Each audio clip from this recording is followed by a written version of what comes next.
पूर्व मुख्यमंत्री अखिलेश यादव फतेहपुर आ रहे हैं दोनों पीड़ित पक्ष से मुलाकात करने के लिए, तो आपसे भी मुलाकात होगी?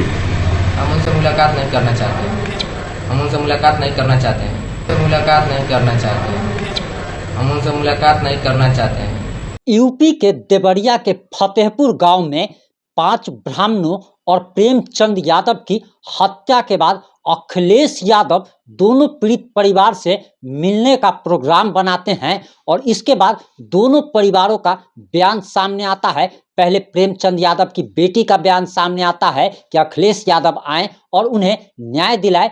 वहीं सत्य प्रकाश दुबे, जिस परिवार का नरसंहार किया गया, उसके बचे हुए बेटे देवेश दुबे का बयान आता है कि अखिलेश यादव आए और उसके पूरे परिवार का जो नरसंहार किया गया है उसे इंसाफ दिलाने में मदद करे और दोषियों के घर पर बुलडोजर चलाया जाए। लेकिन अखिलेश यादव के आने से ठीक 1 घंटा पहले पूरे के पूरे घटनाक्रम में एक नया मोड़ आ जाता है और सत्य प्रकाश दुबे, जिसकी मौत नरसंहार में हो चुकी है, उसके बेटे देवेश का एक बहुत बड़ा बयान आता है, जिसके बाद पूरा का पूरा मामला पलट जाता है। वहीं आपको बताते चले कि अखिलेश यादव जब देवरिया पहुंचे तो उन्होंने साफ साफ योगी आदित्यनाथ को चेतावनी दे डाली कि प्रेमचंद यादव के घर पर अगर बुलडोजर चलेगा तो इसका खामियाजा पूरे के पूरे उत्तर प्रदेश सरकार को भुगतना पड़ेगा। और सिर्फ सरकार ही नहीं बल्कि जो जाति उन्माद में आकर के यादवों के खिलाफ जो बयान दे रहे हैं और बुलडोजर चलाने की जो मांग कर रहे हैं, उन सब पर जब सपा सरकार में आएगी तो कार्रवाई की जाएगी। आखिर पूरा मामला क्या है, हम 4 से 5 मिनट की रिपोर्ट में आपको बताने जा रहे हैं।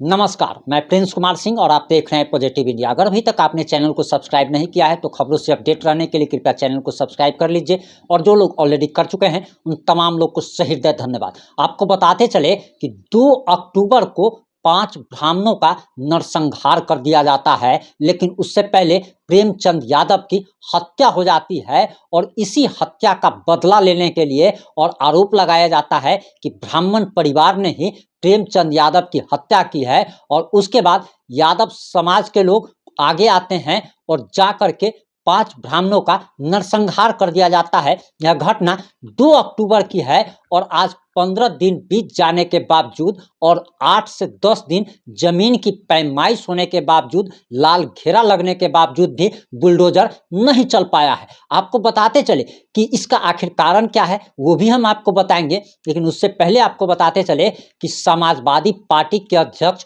और उत्तर प्रदेश के पूर्व मुख्यमंत्री अखिलेश यादव देवरिया के फतेहपुर गांव दोनों पीड़ित परिवार से मिलने के लिए पहुंचते हैं। लेकिन उससे पहले ही घटनाक्रम में नया मोड़ आ जाता है और जो ब्राह्मण परिवार का नरसंहार किया गया था उसके जीवित बचे बेटे देवेश दुबे का एक बयान सामने आता है। वह डीएम के पास मिलने के लिए पहुंच जाता है, एक लेटर लेकर के पहुंचता है और अखिलेश यादव पर काफी गंभीर आरोप लगाते हुए अखिलेश यादव से मिलने से इनकार कर देता है। आखिर पूरा मामला क्या है, पूरा मामला जरा समझ लीजिए। बताया जा रहा कि समाजवादी पार्टी के अध्यक्ष अखिलेश यादव देवरिया नरसंहार में मारे गए लोगों के पीड़ित परिवार से मिलने देवरिया पहुंचे थे, लेकिन इससे पहले ही मृतक सत्य प्रकाश दुबे के बेटे देवेश ने अखिलेश यादव से मिलने से इनकार कर दिया और काफी गंभीर आरोप भी लगाए। साथ ही देवेश ने अखिलेश यादव पर मिलने से सिर्फ मना नहीं किया बल्कि उसने जान माल का खतरा भी बता दिया। यानी कि अखिलेश यादव से उसे डर लग रहा था और उसने कह दिया कि आज जो यादव समाज के 50,000 से ज़्यादा लोग जो फतेहपुर में जुटने वाले हैं उससे उनकी जान को भी खतरा हो सकता है। वहीं आपको बताते चले कि फतेहपुर गांव में धारा 144 लागू है, जिसके के कारण फतेहपुर गांव के बॉर्डर के बाहर ही 50,000 से ज़्यादा लोग एकत्रित हो चुके थे। हालांकि गांव में उनको प्रवेश नहीं करने दिया गया, सिर्फ अखिलेश यादव और उनके साथ आए व्यक्ति ही पीड़ित परिवार से मिलने के लिए पहुंचे। वहीं आपको बताते चले कि सपा के मुखिया अखिलेश यादव देवरिया हत्याकांड में मारे गए लोगों के परिजनों से मुलाकात करने देवरिया पहुंचे। वहीं इससे पहले सत्य प्रकाश दुबे के बेटे ने एक लेटर लेकर के मिलने से मना कर दिया। और लेटर जो जारी किया गया है, लेटर जो लिखा गया है, उसे सुनकर आप और ज़्यादा हैरान रह जाएंगे। दरअसल उसने बहुत बड़ा आरोप लगाया है और देवेश ने कहा है कि वह अखिलेश यादव से मिलना ही नहीं चाहता, वह अपने गांव फतेहपुर के लेहरा टोला नहीं जाएगा। उसने बताया कि साल 2014 में जो लेटर में लिखा गया है बात, वो हम आपको बता रहे हैं। उसने लेटर में लिखा है कि साल 2014 में समाजवादी पार्टी की सरकार में उसके मंदबुद्धि चाचा से प्रेमचंद यादव ने बहला फुसलाकर जबरदस्ती जमीन का पैमाना करवा लिया था, जिसको लेकर उनके पिता सत्य प्रकाश दुबे ने समाजवादी पार्टी की सरकार से, तत्कालीन सरकार से गुहार लगाया था, निवेदन किया था, लेटर लिखा था, लेकिन उस वक्त कोई भी सुनवाई समाजवादी पार्टी की सरकार ने नहीं की। देवेश ने यह भी आरोप लगाया है कि दरअसल समाजवादी पार्टी की सरकार में ही प्रेम यादव ने राइफल के बल पर हमारी जमीन पर कब्जा कर लिया था और जबरदस्ती पैमाना करवा लिया था, लेकिन सरकार ने कोई भी कार्रवाई नहीं की। जबकि पुलिस प्रशासन में भी इसकी शिकायत की गई थी, पुलिस प्रशासन ने भी कोई सहयोग नहीं किया। पुलिस प्रशासन और सरकार ने प्रेमचंद यादव का ही सहयोग किया। अखिलेश यादव प्रेमचंद यादव के समर्थन में थे, इसीलिए वह मिलना ही नहीं चाहता। आगे उन्होंने कहा कि अखिलेश यादव से मिलने पर उसकी जान माल को भी खतरा है, जिसको लेकर उसने देवरिया के डीएम को लेटर भी लिख दिया है।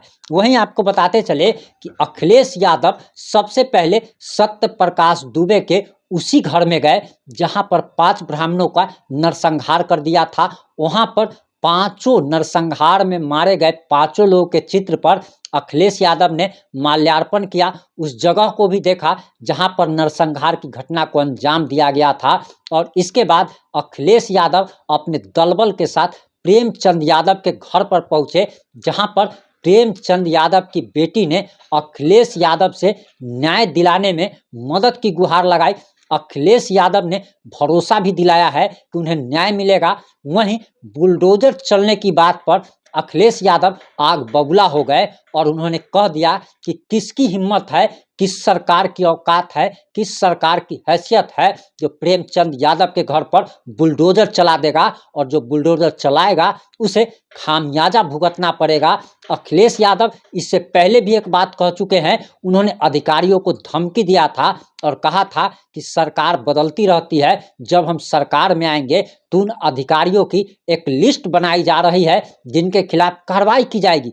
ऐसी ही धमकी अखिलेश यादव ने कल देवरिया के फतेहपुर गांव में दी कि उनकी सरकार आएगी तो अगर प्रेमचंद यादव के घर पर बुलडोजर चलाया जाता है और ब्राह्मण यादव की लड़ाई बनाया गया है, तो आप समझ करके चलिए कि जब हमारी सरकार आएगी तो फिर बदले की कार्रवाई की जाएगी। उन्होंने योगी आदित्यनाथ को ये भी चेतावनी दे दी कि आपने कोई अमृत पान नहीं किया है कि आप ताजिंदगी यूपी के मुख्यमंत्री बने रहेंगे। सत्ता बदलती रहती है और जब हम सरकार में आएंगे तो उसी प्रकार से कार्रवाई की जाएगी जिस प्रकार से आपने कार्रवाई की है।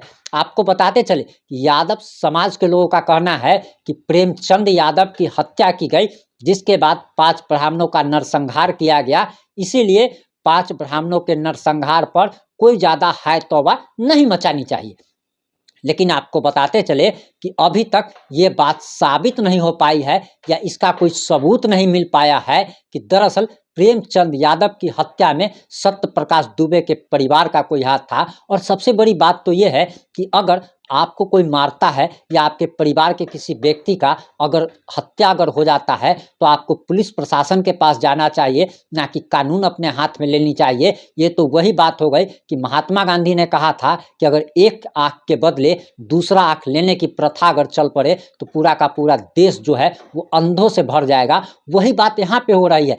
यहाँ पे यादव समाज के लोग या फिर प्रेमचंद यादव के समर्थन में जो लोग भी खड़े हैं, चाहे वो अखिलेश यादव हो, सभी लोगों का एक ही चीज कहना है कि अगर प्रेमचंद यादव की अगर हत्या नहीं हुई होती तो फिर 5 ब्राह्मणों की भी हत्या नहीं हुई होती। लेकिन इस बात का कोई भी व्यक्ति सबूत नहीं पेश कर सका है कि प्रेमचंद यादव की हत्या में सत्य प्रकाश दुबे के परिवार का हाथ था। ये तो सिर्फ शक के आधार पर बोला जा रहा है और ऐसा होता भी है। मान लीजिए, आपको मैं एक छोटा सा उदाहरण देकर समझाना चाहूँगा कि अगर आपका हमसे अगर किसी भी प्रकार का कोई बहस होता है, झगड़ा होता है और शाम होते होते अगर आपके साथ कोई लूट हो जाता है या आपकी अगर हत्या हो जाती है, तो आपके परिवार वालों को शक लगेगा कि हमारा इस व्यक्ति से झगड़ा हुआ था तो इसी व्यक्ति ने उसको मरवा दिया होगा या लूट लिया होगा, लेकिन इस बात का कोई सबूत न मिले और आपके परिवार वाले आए और हमारे पूरे परिवार का नरसंहार कर दे, तो ये तो बदले की भावना और शक के आधार पर की गई कार्रवाई होगी। हालांकि इसको सही साबित करने की तमाम तरीके की कोशिश की जा रही है, लेकिन अखिलेश यादव के मुंह पर सत्य प्रकाश दुबे के बेटे ने करारा तमाचा मार दिया है और साफ साफ कह दिया कि हम उस व्यक्ति से नहीं मिलना चाहते जिसकी 2014 में सरकार थी और उसी समय प्रेमचंद यादव को दबंग बनाया गया, दबंग प्रवृत्ति का एक गुंडा बना दिया गया, जो कि जो चाहता था वो करता था, किसी के भी जमीन पर कब्जा कर लेना। हमने कल ही रिपोर्ट में आपको बताया कि कैसे 1,30,00,000 रुपए की जमीन को मात्र 21 लाख रुपए में लिखवाया गया और वो भी 21 लाख रुपया वापस ले लिया गया। प्रेमचंद यादव, उसके चाचा रामजी यादव, उसके दूसरे चाचा गोरख यादव, इन तीनों लोगों का घर जो बना हुआ है ये सरकार की जमीन पर बना हुआ है, वन विभाग की जमीन पर बना हुआ है। सरकार ने, प्रशासन ने लाल घेरा लगा दिया, लेकिन इस घटना के 12 से 13 दिन बीत जाने के बावजूद भी योगी बाबा का बुलडोजर नहीं चल पाया है। आप ये कह सकते हैं कि अखिलेश यादव से, यादवों से योगी आदित्यनाथ को डर लगता है। ऐसा कोई बात नहीं है कि योगी आदित्यनाथ कोई लोहा के बने हुए हैं। वोट बैंक की राजनीति, अगली बार भी उन्हें मुख्यमंत्री बनना है तो उन्हें वोट बैंक का ख्याल भी रखना पड़ेगा, लेकिन हमारा देश जो है वोट बैंक के चक्कर में ही बर्बाद होता चला जा रहा है कि अब मुस्लिम तुष्टीकरण की राजनीति की जाती है, दलित तुष्टीकरण की राजनीति की जाती है, यादव तुष्टीकरण की राजनीति की जाती है और भूमिहार, राजपूत, ब्राह्मण, कुर्मी, कुशवाहा या अन्य जाति जिसकी संख्या 3%, 5%, 10% है, उसकी हत्या हो जाए, नरसंहार हो जाए, उसके पक्ष में कोई आवाज उठाने तक नहीं आता, क्योंकि लोकतंत्र जो है वो वोट के आधार पर चलता है। हमको तो कभी कभी लगता है कि इससे अच्छा राजतंत्र होता जिसमें वोट बैंक की राजनीति नहीं होती, और वोट बैंक की राजनीति नहीं होती तो लोगों को न्याय भी मिलता। लेकिन ये लोकतंत्र है और यहाँ पर जिसकी जितनी ज़्यादा संख्या है उसका उतना वोट है और सरकार बनाने में उसका उतना ज़्यादा अहम योगदान होता है। आपको बताते चले कि बिहार की तरह उत्तर प्रदेश में भी यादवों की संख्या बहुत ज़्यादा है, यानी कि आप कह सकते हैं कि यादव समाज जो है बहुसंख्यक है। और यही बात है कि योगी आदित्यनाथ को डर लगता है। यही विकास दुबे अगर होता, यानी कि प्रेमचंद यादव के टाइटल में यादव के अलावा अगर दुबे अगर लगा हुआ होता तो कब उसके परिवार का एनकाउंटर हो जाता, कब का बुलडोजर चल जाता। वही अगर कोई मुस्लिम होता तब तो बहुत अच्छा एंगल आ जाता, तब तो योगी आदित्यनाथ का 10-10 बुलडोजर पहुंचता और पूरे के पूरे घर को तोड़ करके उसे समतल जमीन बना दिया गया होता। लेकिन आप जरा सोचिए कि 2 अक्टूबर की घटना और आज 17 अक्टूबर है, लेकिन 15 दिन बीतने के बावजूद भी आज तक बुलडोजर नहीं चल पाया। अखिलेश यादव पहुंचे और वो न्याय दिलाने के लिए पहुंचे थे, और न्याय दिलाने के लिए जब पहुंचे थे तब देवेश ने उनकी पोल खोल कर रख दी कि उनकी ही सरकार ने प्रेमचंद यादव को अपराधी बना दिया था, दबंग प्रवृत्ति का बना दिया था। और अखिलेश यादव का ये भी कहना कि दरअसल बुलडोजर चलाने की औकात इस सरकार में नहीं है। अब इससे अब सभी जातियों को कुछ भी करे या ना करे, लेकिन पलंग पर सबसे ज़्यादा मेहनत करना पड़ेगा। आपका बच्चा, आपको 10-10 बच्चा अब पैदा करना पड़ेगा, तभी आपको न्याय मिल पाएगा, वरना आपका नरसंहार होता रहेगा और आपके पक्ष में कोई आवाज़ उठाने नहीं आएगा। कोई सरकार आपको न्याय नहीं दे सकती, कोई कोर्ट आपको न्याय नहीं दे पाएगी, क्योंकि आपकी संख्या कम है और जिसकी संख्या कम होती है उसको कहीं पर भी न्याय नहीं मिलता है, उसे दुत्कार दिया जाता है। लेकिन अगर आपकी संख्या ज़्यादा है और आप एक के बदले 5 लोगों का अगर हत्या भी कर देते हैं, नरसंहार भी कर देते हैं, फिर भी आप पर कोई फर्क नहीं पड़ता। कानून भी आपको सजा देने से डरता है, सरकार भी आपको सजा देने से डरती है।